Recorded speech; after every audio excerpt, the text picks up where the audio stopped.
The baby in front of us, smaller than a thumb, is actually the reincarnation of the monster hunter Kite. It turns out that when the Ant King was born, he forcibly tore open the queen's belly, leaving the queen's life hanging by a thread.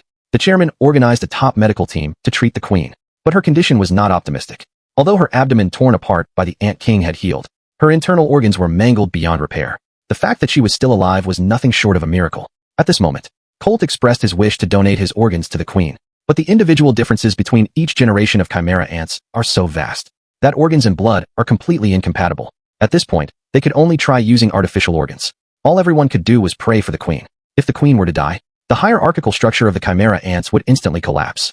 All the squadron leaders would scatter across the world to establish their own territories. And with their incredible reproductive capabilities, it wouldn't be long before the entire world would plunge into an unprecedented crisis.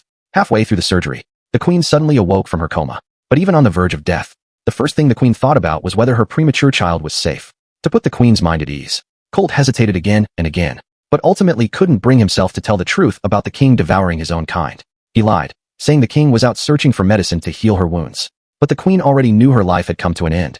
Her only regret was not being able to see her child even once. Before dying, she gave the king a name, Meruem, meaning the light that illuminates all. The queen hoped Colt would tell the king this name, and then she passed away with her last traces of humanity and regret. Colt was heartbroken, but at that moment, he suddenly discovered new signs of life emanating from the queen's body. Colt carefully extracted it. It was a baby even smaller than a thumb.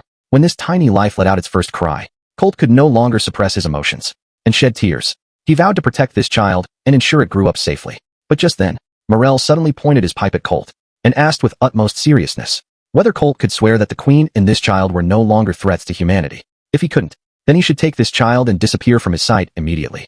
These words pierced Colt's heart. His memories and emotions from when he was human began to resurface. But things ultimately developed in the worst direction. With the queen's death, the genetic restraints on the squadron leaders were released. They began launching even more fierce invasions into the human world. And what choices will Gon and the others make?